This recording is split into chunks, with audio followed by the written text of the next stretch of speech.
Hi everyone, welcome to my shop and welcome to my channel. My shop is the Pecos Aesthetic. My name is Nick Pecos. In this week's video titled Why I Started Woodworking and How It Saved My Life, a comeback story, I'm going to share a story with you. In doing so, I hope that it provides you with motivation if you're seeking to make any changes in your own life, and also remind you that you're not alone in your struggle, whatever it is. There are people out there that care. There are people out there that are willing to help. You can succeed and you can overcome. I hope you enjoy this story.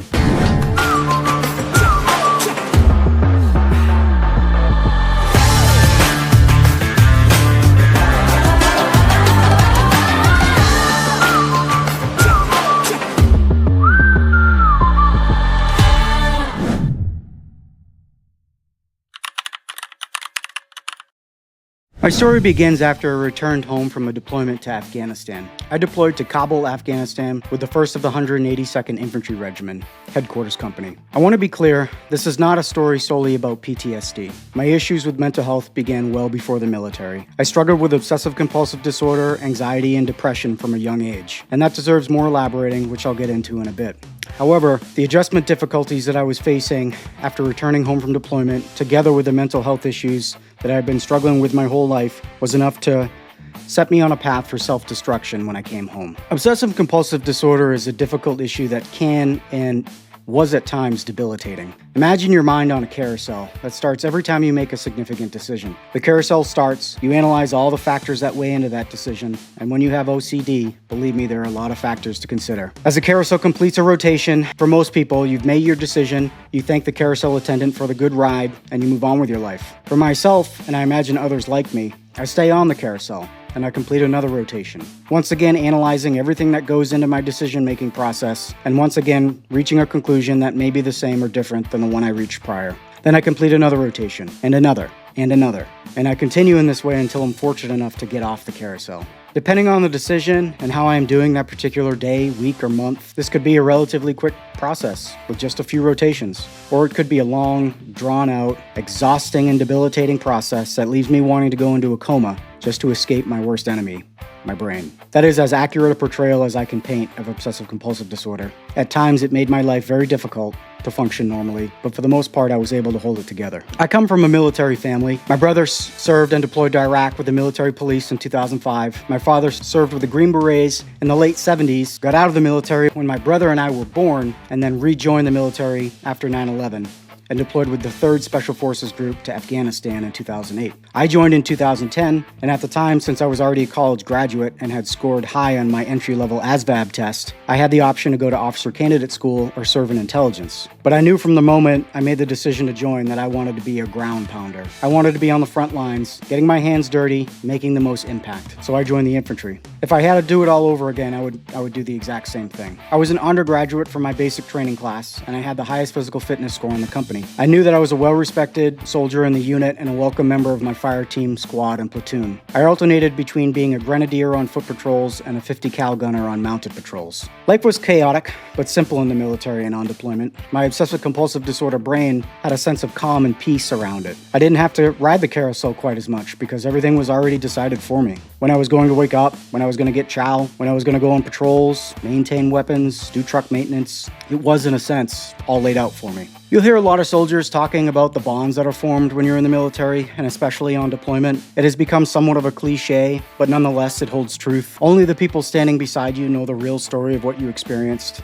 because they lived it themselves. And in that way, you're forever bound to them. These people become your world, your family. You spend every day with them. And when you get home from deployment, it is a very unsettling feeling to look next to you and no longer see them there all of a sudden. The social climate regarding the military when I deployed was still riding an unprecedented high following the events of 9/11. Most everyone supported the military's cause and the men and women in uniform. That, together with the fact that my brother and father had served as well, gave me an overwhelming sense of pride. I felt like I was doing something important, and I felt appreciated for it.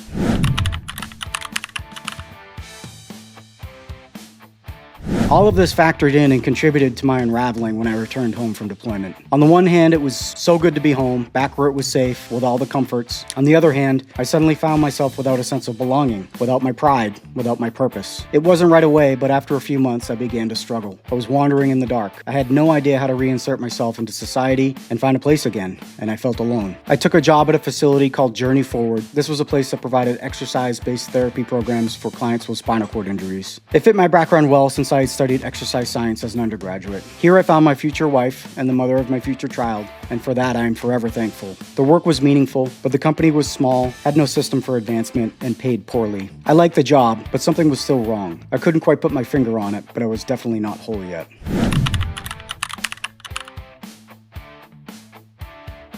I never had a great relationship with alcohol. I pursued drinking, much like everything else in my life, at 100%. Alcohol was the only thing that let me turn off the carousel ride, and because of that, I utilized it frequently. But it never got out of hand until I got home from deployment. The combination of obsessive-compulsive disorder that I had battled my whole life and these new adjustment issues I was facing ramped up my symptoms considerably, and I found myself using alcohol more and more to control it. I just didn't feel right, and I couldn't quiet my mind, and alcohol seemed to be the only thing that adequately did the job. Getting to the point where you seek help and realize that you're out of control is not an overnight process. Over the course of a few years, warning signs popped up. There were many occasions where I could not remember exactly what had happened the night before, many occasions where I had called or texted a friend, said inappropriate things, many occasions where I missed work or important activities with my wife or family because I was hungover. There were a few occasions where I'd crashed cars or gotten into an argument with my wife, parents, or friends and said extremely hurtful things. Occasions where the police were called because I was out of control, and there were many more stories that I will not share, but suffice to say,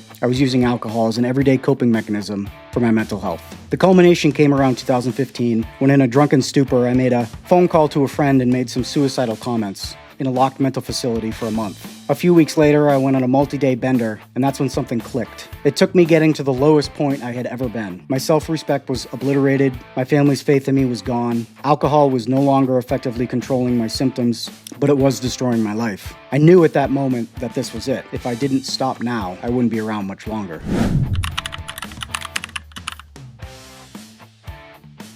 So I dug deep as I could go, and found the will within me to stop. I entered a 1-month live-in rehabilitation program, and at the end of that, opted to go to a 3-month live-in rehabilitation program in Portland, Oregon. I had always loved the outdoors, and it was my hope that here I could reconnect with myself through the beauty of nature. Through the help of these programs and my family and friends, I was able to step back from the ledge and eliminate the immediate threat. But I knew I needed something to replace that empty feeling I had, that lack of fulfillment that had gotten me into trouble in the first place. Something that could take away those feelings that made me feel like I needed to drink. I needed something to put all of myself into, something that I could get lost in and feel proud of.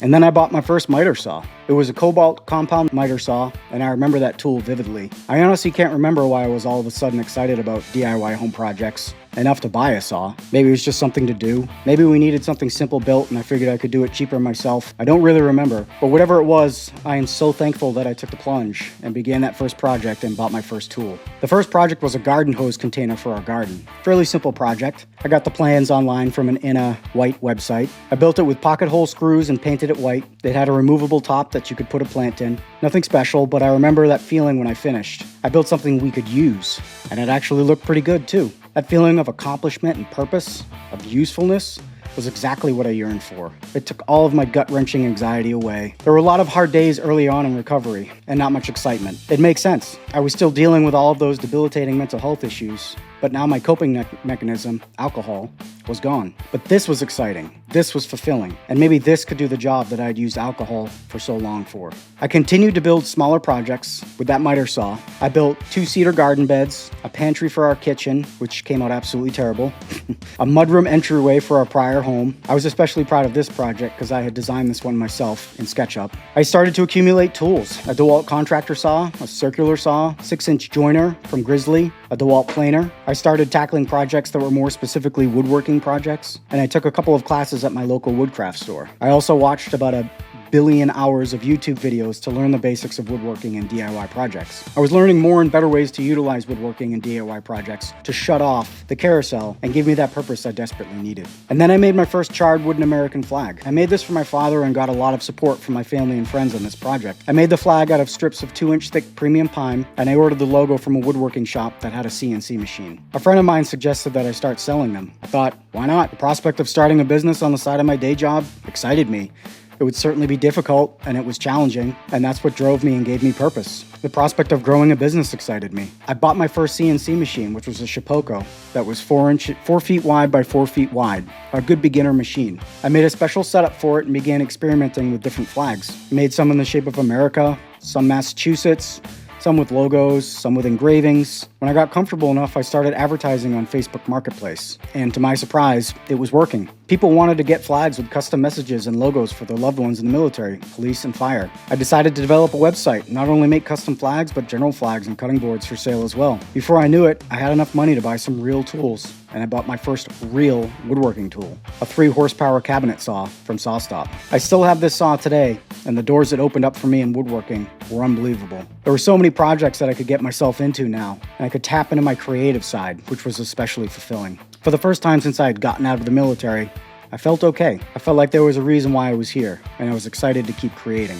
Nothing worked better to quiet my mind. Shortly later, our daughter was born. Talk about a reason to want to keep on a straight path and figure out your life. My daughter was born. My daughter being born was even more powerful than woodworking when it came to giving me purpose. And with both my family and my newfound passion for woodworking, I was unstoppable. When we found out she was coming, we knew we needed to move into a bigger home and a good area with a good school system. And I knew that with this move, I was going to be able to have a chance to design a real woodworking shop for the new house. Up until that point, my shop was in the basement of our home in Stoughton. I did the best I could, but there was no ventilation, the lighting was absolutely terrible, and it was a very small space. I had saved enough money from my flag making business and knew enough about woodworking at this point to set up a really good shop when we moved into the new home. And my wife was nice enough to let me use our 2-car garage as that shop. I have a video on how I set that shop up. I'll put a link to it up here. It's a great video if you're looking for different tips and pointers on how to set up your own woodworking shop. I spent the first 2 to 3 years, we moved into that house building shop cabinets, jigs,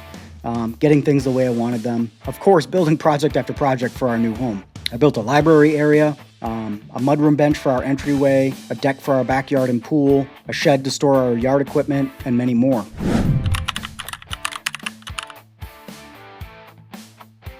And now my latest journey has begun, which is starting this YouTube channel. I'm so excited about this next step because it's going to give me the opportunity to take what I've learned in woodworking over the years and give back in the form of YouTube videos, which is how I learned in the first place. I've been a YouTuber for about 8 weeks now, and growth has been slow, but I'm seeing growth. I know this is going to be a long journey, and it's going to take hard work, but that's what brought me back from the brink in the first place. A meaningful, creative sense of purpose and accomplishment.